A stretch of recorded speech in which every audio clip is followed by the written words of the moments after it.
Hello, this is Gabe Matthews for Polyplane.com.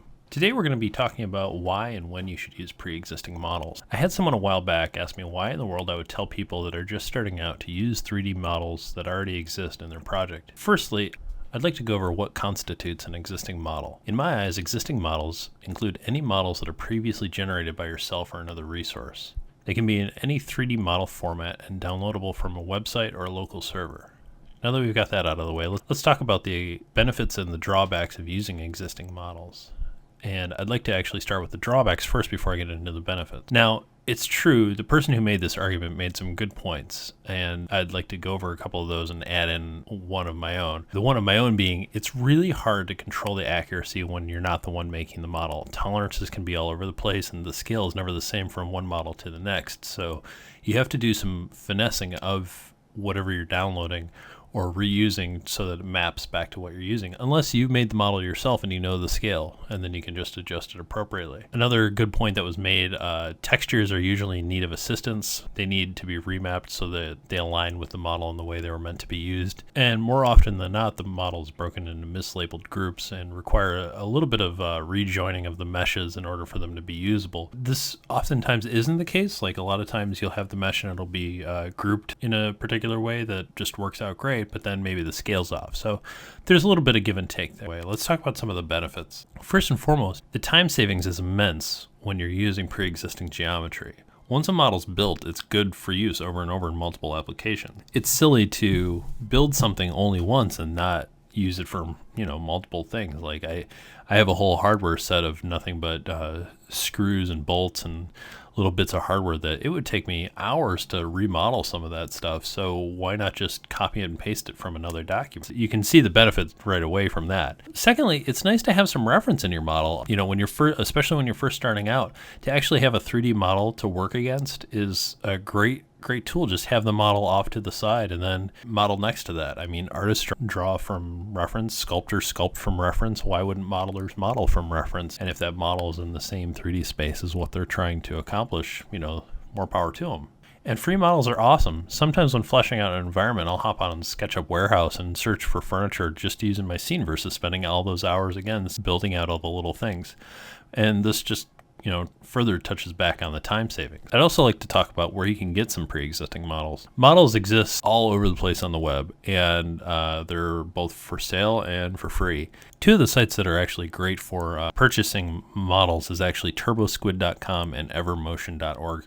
I'll have some links below the video. And then if you want free models, they can be found all over the web. Certain sites like the SketchUp Warehouse has hundreds of thousands of models you can download totally free.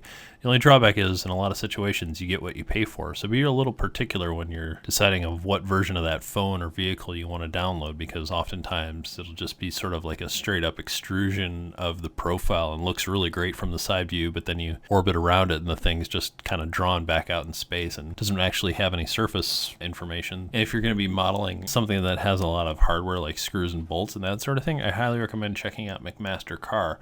McMaster Carr is a fabrication site where you can actually purchase raw materials for building out projects, but they have a lot of CAD files of their hardware. So for instance, if you needed a screw or a bolt or a spring or some sort of weird joint, chances are they might have an actual CAD model of it for you to download. So I've only mentioned really 4 resources on the web for downloading models and that sort of thing. But there's literally hundreds of sites out there. And if you just do a quick Google search for free 3D models, you're going to find lots of resources. A lot of those like top 50 sites for free 3D models always come up. And a lot of times what will happen is it's a little hard to control what you're going to be downloading. So for instance, a lot of those free files are in a format that you might not be able to open, or like a proprietary like a max file or something like that. That's the only drawback. Now, if you go and you purchase it from TurboSquid or Evermotion, you usually get a large range of file formats to use, such as 3D Studio Max or DXF or OBJ or Cinema 4D or whatever. And it usually comes with all of the textures and sometimes even a little help file to tell you like what is what, so you can kind of navigate it. The only drawback with purchasing models is sometimes they can be really pricey, especially if you're just starting out and you see a model of a car and it's $500. That might be a little bit more than you're willing to pay, but you know what, sometimes if you're at an agency and you need the model, your agency will be happy to foot the bill as long as, you're giving them quality works. Anyway, I hope that that helps clarify why on earth you would use existing 3D models. And again, don't just think that, this is a resource limited to the internet. Like if you've built 3D models, by all means, use them. Put them in your file. And sometimes it helps if you know that it's going to be something that you're going to be using over and over again. I usually will put a little registration mark in the model that's like a 1 inch by 1 inch square or a 1 centimeter by 1 centimeter square, and just put that in the model and then label it with a little footer of text that says that it's 1 inch or 1 centimeter.